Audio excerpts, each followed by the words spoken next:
My song is from my heart, and though I long to start a love that dares to be so real, I'm a little scared. I feel unprepared, undeclared, unaware. So if my voice isn't quite steady, it's because I'm not sure if I'm ready to share a love too big for words, to care for you so much it hurts, to dare to shout in a silent church of the radical love I found.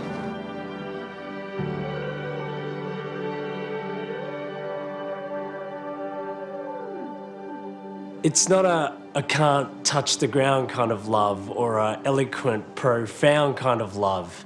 It's a barely makes a sound kind of love that dwells in the mystery, gives way to simplicity and sparks a light deep within me. And though that spark is small, it will grow to be alive in such divinity if you will only sing with me. We will love so radically, we're going to need a microphone, a megaphone, a mountain, to declare the hope that is found in a love that we can all share. My hope is that you dare to abandon despair and begin to repair the brokenness found in the fear I was bound in until I discovered something new. the song in me met the song in you. Love is something we have to do. And so I bring my song to you in hopes that we'll sing something true. That our generation will grow to be the change that our world needs to see. A declaration of generosity, shaking foundations of animosity, and saying yes to a call that runs deep within us all. Though it may start small, you have to let it move you, breathe and improve you, so you can be one with the mystery. Saying, I am me authentically, that's Gandhi, King, and Kennedy. But it can be me and you, if you choose to believe. And I believe in you. I believe you have so much more. And so, if my feet fall to the floor, you leave your seat, you walk out that door, and carry with you nothing more. Let these words rise above. You are loved. You are loved. You are loved. Let my voice, soft and sweet, or loud in the busy city street, echo these words on repeat. May these words rise above. You are loved. You are loved. You are loved.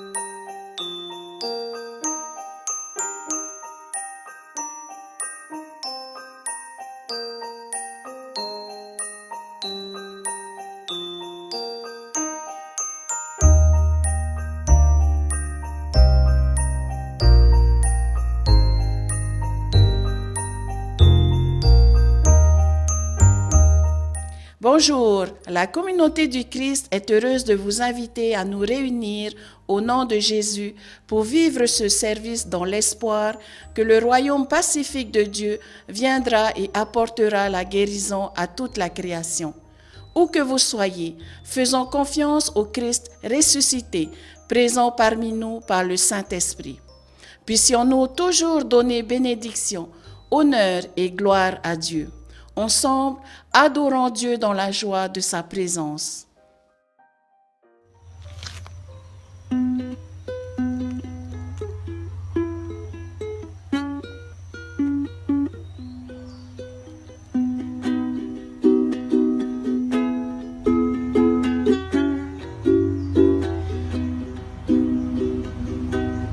Oh, come on,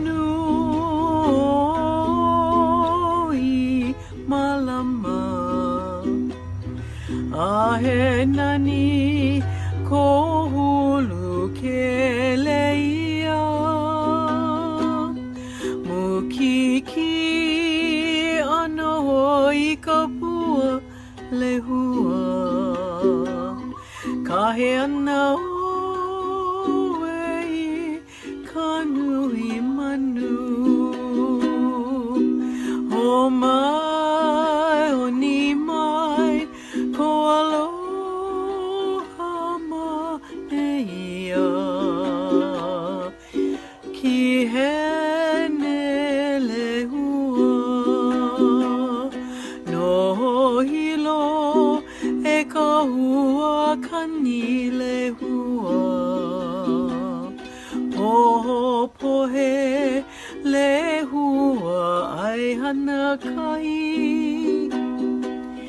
ho o kahi a o mea nui aia oe o ko alo a kai ki mai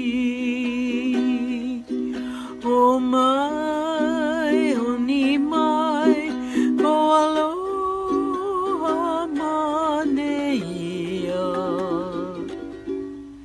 ki hene lehua.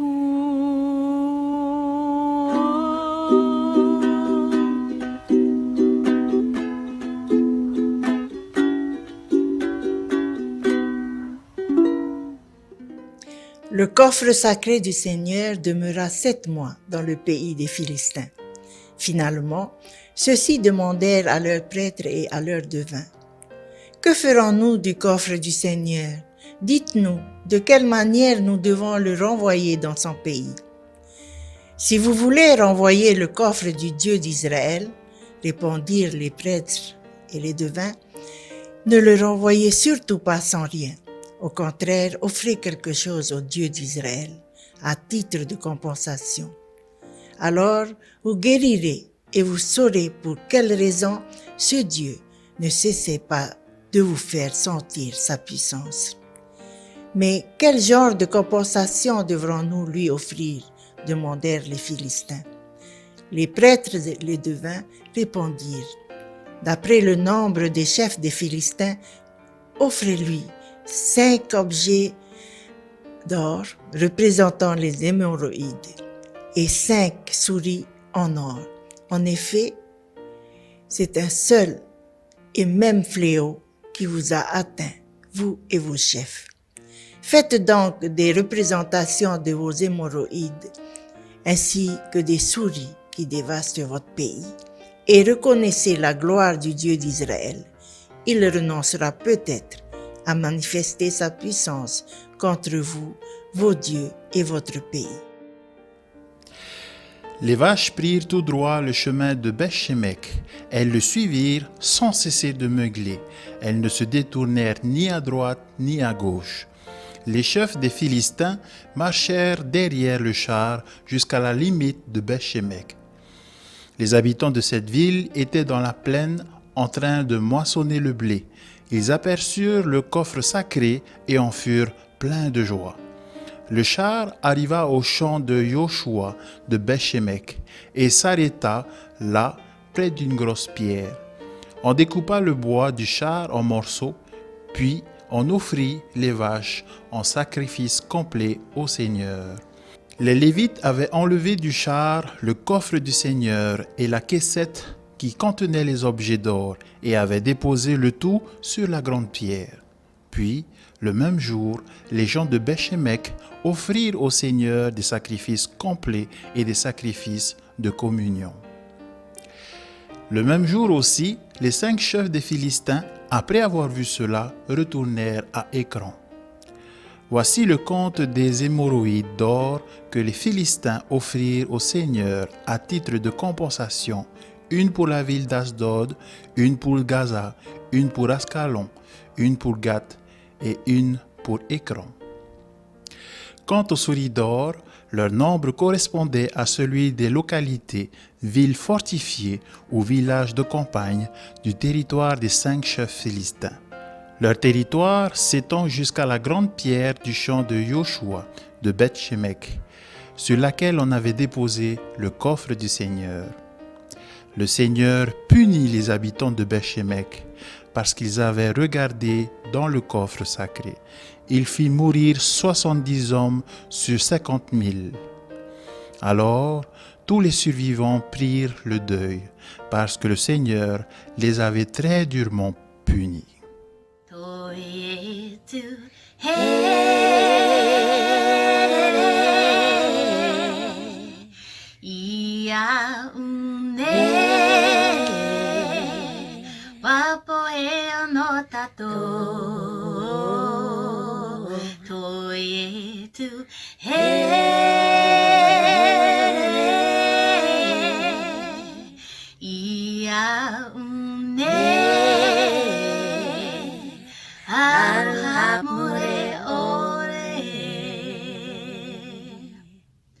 Mais je sais qu'un jour viendra. Je servirai.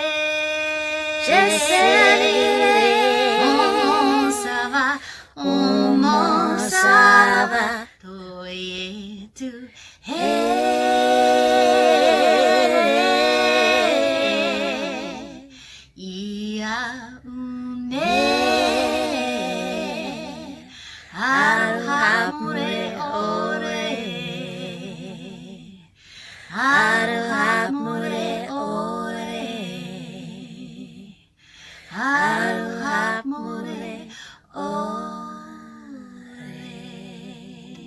Sœur Amanda. Oui, frère Renaud.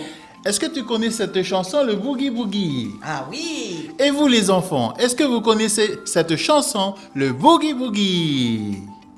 Je mets ma main droite devant, je mets ma main droite derrière, je mets ma main droite devant, je fais de tout petits ronds, je fais le boogie boogie, je fais le tour de moi-même. Et c'est comme ça qu'on fait. Après votre main droite, vous mettez votre main gauche, puis votre pied droit, puis votre pied gauche, puis votre tête, jusqu'à ce que finalement, et c'est là la meilleure partie, vous mettiez tout votre être dedans. C'est très amusant de mettre tout votre être et de secouer de toutes vos forces. Imaginez tout le monde dans cette salle danser de toutes ses forces et vous obtiendrez une image de ce qui se passe dans notre leçon biblique d'aujourd'hui. En effet, frère Renaud, dans notre leçon biblique, le roi David et un grand nombre de jeunes gens ramenaient l'arche d'alliance à Jérusalem. Savez-vous ce qu'est l'arche d'alliance? Lorsque nous entendons le mot arche, nous pensons automatiquement au grand bateau que Noé a construit pour sauver sa famille et les animaux pendant le grand déluge. Mais c'est un autre type d'arche. L'arche d'alliance était une grande et belle boîte recouverte d'or. À l'intérieur de l'arche se trouvaient les 2 morceaux de pierre avec les 10 commandements sur eux, le bâton d'Aaron et quelques morceaux de manne. L'arche et son contenu étaient des symboles de la direction de Dieu et de la protection des enfants d'Israël et ils l'ont emporté avec eux alors qu'ils erraient dans le désert. Au cours d'une bataille contre les Philistins, il a été décidé de porter l'arche dans la bataille pour donner la bonne chance. Les Philistins remportent la bataille et s'emparent de l'arche. Maintenant, après de nombreuses années, l'arche était enfin restituée. Comme le roi David est entré dans la ville de Jérusalem avec l'arche, lui et tout Israël se sont réjouis et la Bible dit que David dansait devant le Seigneur. Il ne dansait pas seulement un tout petit peu, il a mis de tout son être et a dansé de toutes ses forces. Quand nous venons à adorer, nous devrions suivre l'exemple de David. Je ne suggère pas que nous fassions le boogie boogie, mais quand nous adorons le Seigneur, nous devrions y mettre tout notre être et adorer de toutes nos forces. Frères, terminons par cette prière. Cher Père, nous vous louons, nous vous adorons. Nous vous adorons de tout notre cœur. Au nom de Jésus, nous prions. Amen.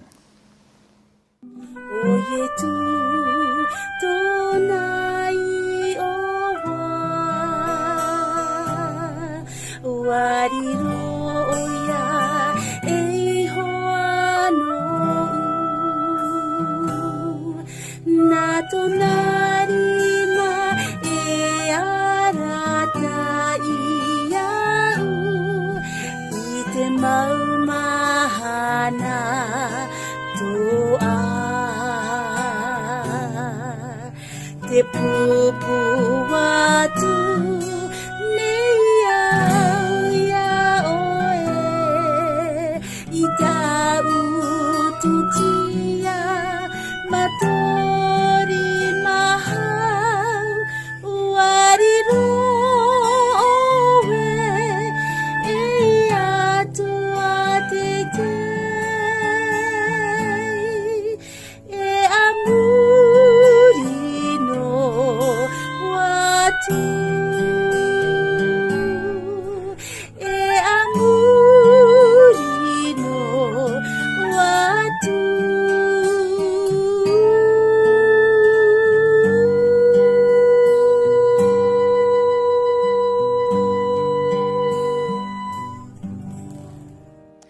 Lors de la transition du roi Saul au roi David, le sort d'Israël était incertain. Saul avait été incapable de renverser les Philistins. Ils ont continué à menacer gravement l'avenir d'Israël et de Juda, avec les meurtres d'Ibal, roi d'Israël, et de son général. Israël était mûr pour la conquête, et les chefs tribaux du nord se sont unis pour demander à David d'être leur roi et de les protéger des Philistins. Il a accepté. Les Philistins étaient sans aucun doute consternés. On peut se demander si Israël aurait pu survivre à la menace répétée des Philistins s'il n'avait pas été uni sous un seul dirigeant. David a fait de Jérusalem sa capitale, un mouvement stratégique, géographiquement et historiquement, car la ville ne faisait pas partie de Juda ou d'Israël. Et maintenant, il était en passe d'en faire le centre religieux ainsi que la capitale politique et militaire.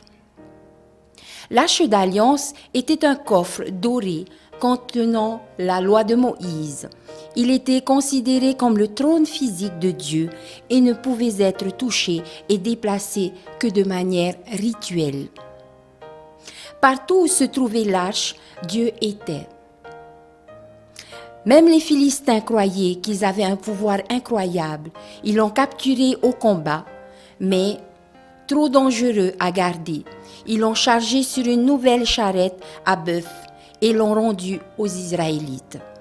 David connaissait la valeur symbolique de l'arche et a essayé à 2 reprises de la déplacer. Et donc, il voulait que son pouvoir soit cimenté en tant que souverain, prêtre et représentant de Dieu. Le premier essai s'est soldé par un désastre, de la colère et de la peur, et la seconde s'est terminée dans une joie exubérante.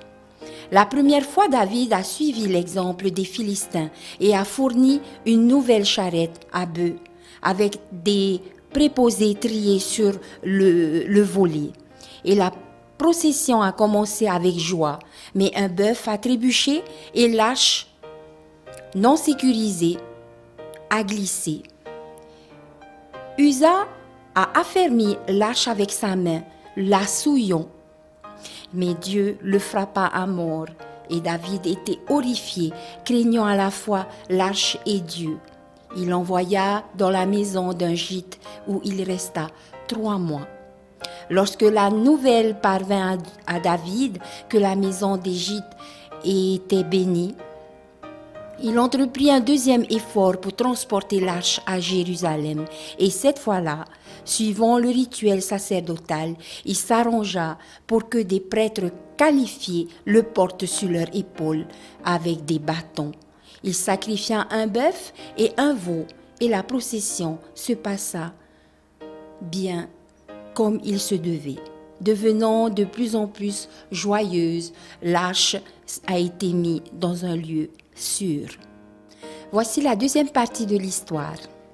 À Jérusalem, David offrit des holocaustes et des actions de grâce. Tout le monde s'est joint à la célébration, sauf la femme de David, Michal, c'était la fille de Saul.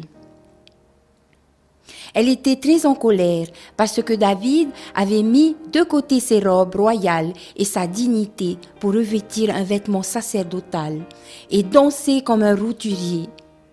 Pour elle, la position élevée de David était d'une importance capitale. Et pour David, Dieu était le centre. La rupture entre David et Michal n'a donné lieu à un héritier de l'union des deux lignées de David et de Saul. En fait, un fait important dans la question de la succession. L'histoire soulève des questions pour aujourd'hui. Qu'est-ce qui est le plus important, les méthodes humaines ou les postures de pouvoir, ou le respect de Dieu, aussi humble soit-il? Comment les sacrements expriment à la fois les méthodes humaines et le respect de Dieu? Nous allons retenir 4 idées centrales de cette écriture. D'abord, David a amené l'arche à Jérusalem pour consolider sa position de roi et de chef religieux. En second, le premier effort pour transporter l'arche était contraire à la méthode prescrite par les anciens rituels sacerdotaux et n'honorait pas du tout Dieu. La troisième idée à retenir, le deuxième effort honorait Dieu et était acceptable, et David s'est joint aux autres prêtres dans les danses rituelles et animées devant Dieu pour célébrer. La dernière idée centrale, c'est que David, ignorant sa position royale pour danser en tant que prêtre ordinaire, a offensé la femme de David. Et David, cependant, a concentré toute son attention sur Dieu, pas sur lui-même. En conclusion, nous pouvons nous poser 3 questions. Quel symbole utilisons-nous dans la communauté du Christ pour symboliser la présence de Dieu? La deuxième question, quelle est l'importance du rituel dans la vie de culte dans nos congrégations? Et la dernière, quand vous êtes senti si joyeux que vous vouliez simplement danser à la gloire de Dieu? Et comment avez-vous exprimé cette joie? Notre thème nous dit « Soyez heureux en la présence de Dieu ». Tel est le thème d'aujourd'hui. Soyez bénis, chers frères et sœurs. Amen.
L'Esprit de Dieu cherche de nombreuses âmes à bénir, élever et guérir.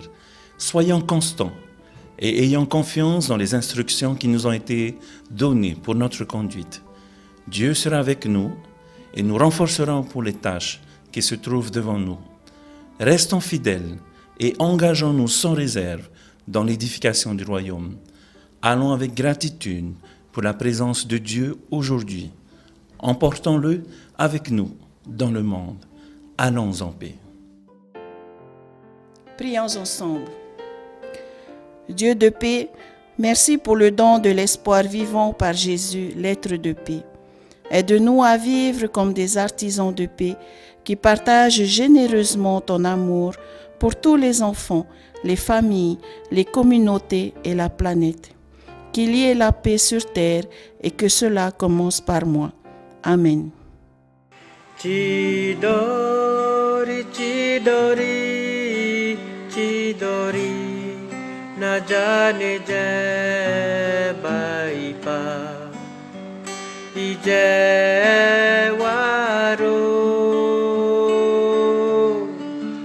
ole tarawaro, ole tapindue baipa.